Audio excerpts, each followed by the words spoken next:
शिक्षणाची गोडी नाही. बुद्धी असून चालत नाही तयास मानव म्हणावे का. ओळखलत का मला, मी सावित्री ज्योतिराव फुले, सातारा जिल्ह्यातील खंडाळा तालुक्यातील नायगावच्या खंडोजी नेसे पाटलांची मी कन्या. अवघ्या नव्या वर्षी माझा विवाह ज्योतिराव फुले नावाच्या एका माणसाशी झाला आणि हळूहळू मला कळायला लागलं, ज्या माणसाशी माझा विवाह झालाय ते एक सर्वसाधारण माणूस नाही, तर या जगाला ऊर्जा देणारा एक क्रांती सूर्यच आहे. बायकांना उमरावं लागण्याची पद्धत नव्हती. बाईंच्या जातीने कसं आपण बरं, आपलं काम बरं आणि आपल्या घरातील चूल बरी. स्त्री पुरुष उच्च नीच असा लय भेदभाव होता, पण या सर्वांवर एकच उपाय होता, ते म्हणजे शिक्षण. शिक्षणाचा ध्यास हेच खूळ ज्योतिरावांच्या मनात. असंच एकदा शिक्षणाचा प्रसार करण्यासाठी ते एका शाळेत गेले आणि तेव्हा त्यांना फरार नावाचे एक ब्रिटिश मॅडम त्यांना म्हणाल्या, मिस्टर फुले, तुम्हाला शिक्षणाचा प्रसार करायचा आहे ना, so educated woman first, because the woman educated will full house will educated. पण तुम्ही लोक वुमनला घराच्या बाहेरच पडू देत नाही.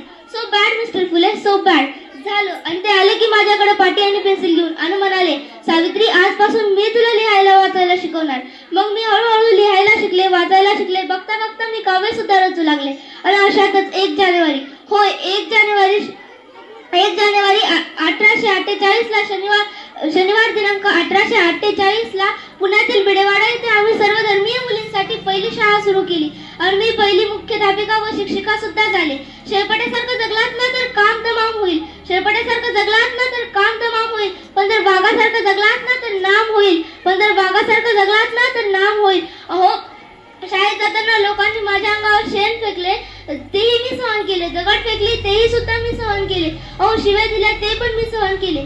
ते म्हणतात ना, विद्येविना मती गेली, मतीविना नीती गेली, नीतीविना वित्त खचले, वित्तविना शुद्ध खचले. एवढे अनर्थ एका अविद्येने केले, एवढे अनर्थ एका अविद्येने केले. मुलींना वाचा, मुलींना शिकवा आणि या देशाची साक्षरता वाढवा. कारण जर एक मुलगा शिकला ना तर तो एकटाच शहाणा होतो. पण जर एक मुलगी शिकली ना तर ती संपूर्ण घराण्याला शहाणी करते. म्हणून मुलींना वाचवा, मुलींना शिकवा आणि या देशाची साक्षरता वाढवा. थँक्यू.